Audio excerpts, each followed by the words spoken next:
Neste trabalho, será explicado o funcionamento de um sistema de propulsão, que funciona à base de vinagre e bicarbonato de sódio. O sistema terá uma base feita de PVC, em cima do qual uma garrafa PET é acoplada. Para montar a base, será necessário cerca de 2,5 metros de tubo de PVC 25 mm, dois registros esféricos de 25 mm,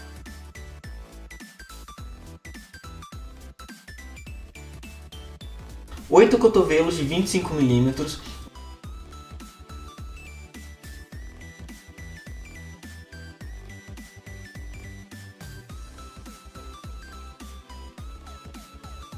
um T com rosca de centro de 25 mm,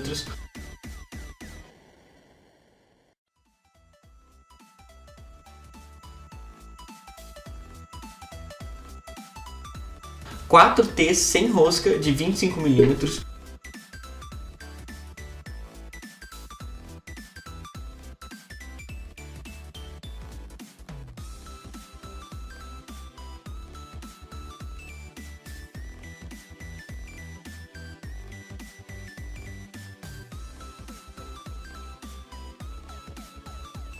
um adaptador de PVC com rosca externa de 25 mm,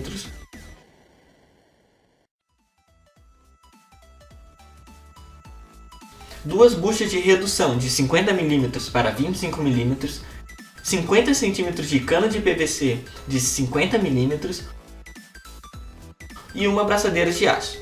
Além disso, precisamos de uma cola de cano de PVC, uma lixa e 6 abraçadeiras de nylon. Divida o tubo de PVC de 25 mm em 6 peças de 5 cm,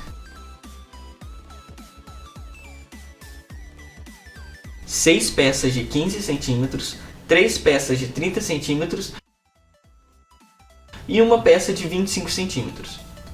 Logo após, lixe as extremidades dos tubos e as partes internas das conexões. Faça a montagem. E como fazer o foguete? Primeiro, corte a extremidade de uma garrafa e acople o gargalo de uma ao fundo da outra. Corte 4 aletas com as dimensões da imagem, de 10 por 6 cm. Dobre as abas das aletas alternando a direção e acople-as ao foguete. Em um gargalo da garrafa, é recomendável prender um balão com areia para gerar peso. Já o outro gargalo é por onde a garrafa será acoplada à base de PVC. Como o foguete funciona? Temos uma explicação química para isso. Em um primeiro momento, ao misturar o ácido acético com bicarbonato de sódio, ocorre uma reação rápida com liberação de acetato de sódio e ácido carbônico. Em seguida, o ácido carbônico, que é um ácido instável, sofre decomposição e se degrada, fazendo com que surja dióxido de carbono, o gás que podemos ver ao decorrer da reação, e água. O gás carbônico, então, começa a formar uma pressão dentro da garrafa. O produto final é uma mistura homogênea em equilíbrio composta por dissolução de acetato de sódio na água e uma parte do ácido carbônico que não foi degradada, além do dióxido de carbono liberado durante a reação, na forma de gás, e por isso não se encontra mais em solução. A reação química ocorre em duas etapas. Na primeira, temos como reagentes o bicarbonato de sódio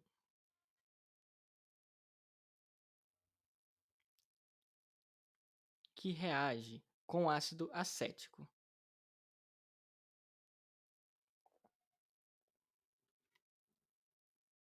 Os produtos formados são o acetato de sódio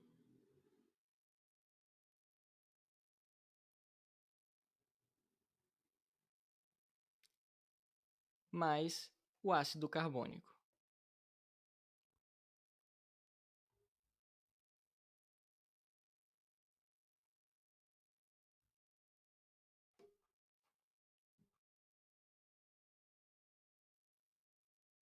Em seguida, na segunda parte da reação química, como o ácido carbônico é um ácido instável, ele se degrada, fazendo com que surjam como produtos o dióxido de carbono que é o gás que podemos ver ao decorrer da reação, mais a água.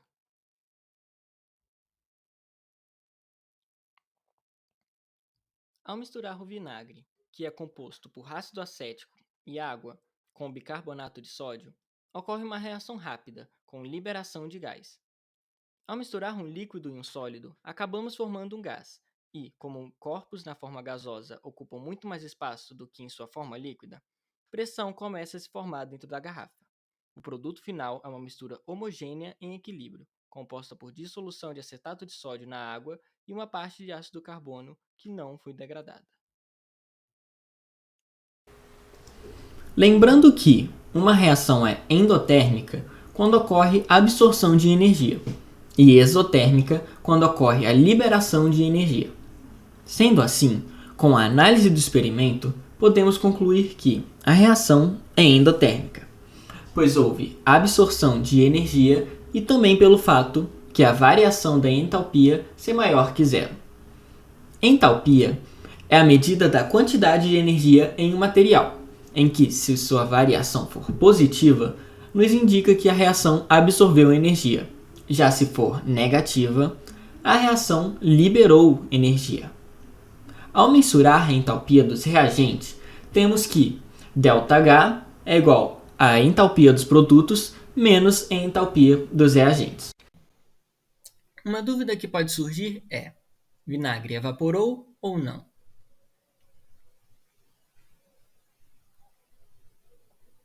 Evaporação é quando há passagem do estado líquido para gasoso, quando há uma submissão ao aumento de temperatura ou redução da pressão, tratando-se de uma transformação física, o que não é o caso do experimento. Nessa parte do experimento, o vinagre sofreu uma reação química, ou seja, houve mudança na natureza química do material, liberação do dióxido de carbono, e não apenas uma transformação física, como a troca física no estado da matéria. Já sabemos que a reação entre o vinagre e o bicarbonato gera monóxido de carbono. Mas você já se perguntou o que acontece com o resto do líquido?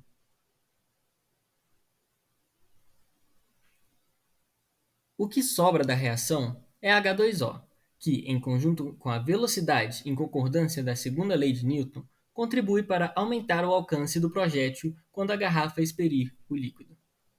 O experimento estabelece a relação entre centro de massa e centro de pressão, utilizando-se das leis de Newton de momento linear, centro de massa e centro de gravidade. A primeira lei diz que o momento linear de uma partícula é o produto entre a sua massa e o seu vetor velocidade. Isso significa que, quanto maior a força com que a garrafa for arremessada, maior será a sua velocidade.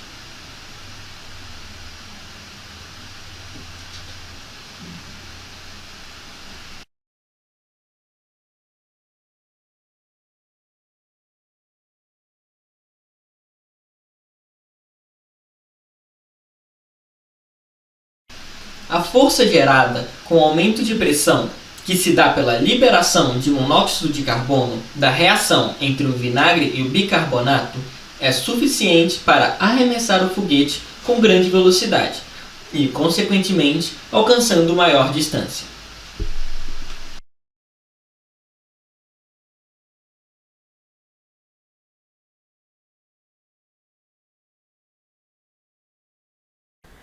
O centro de massa é um ponto em um corpo que se comporta como se toda a massa estivesse concentrada sobre ele. O seu cálculo depende da distribuição da massa do corpo. Se o objeto for homogêneo, o centro de massa coincidirá com seu centro geométrico. Porém, nos casos onde isso não ocorre, o centro de massa pode até mesmo estar fora do corpo.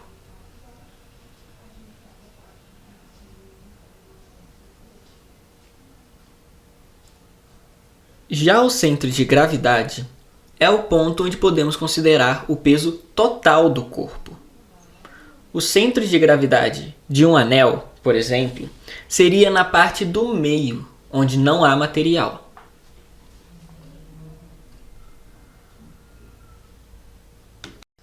Alguns fatores podem interferir na estabilidade do foguete e nas reações químicas que ocorrem antes do lançamento ou durante o voo, como, por exemplo, a proporção entre vinagre e bicarbonato de sódio.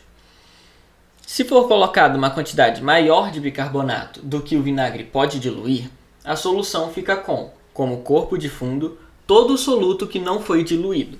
Porém, ao aumentar a temperatura do vinagre sem chegar a ferver, seu coeficiente de solubilidade aumenta, sendo assim possível diluir uma quantidade maior de bicarbonato, aumentando a quantidade de reações e, consequentemente, a velocidade e o alcance do projétil. O movimento de propulsão do foguete se baseia na terceira lei de Newton, a lei da ação e reação, que diz que, para todas as formas de ação, surgem forças de reação com intensidades iguais, na mesma direção, porém em sentidos opostos. No exemplo do foguete, a reação que ocorre dentro da garrafa faz ela ser expelida no sentido oposto ao do gargalo.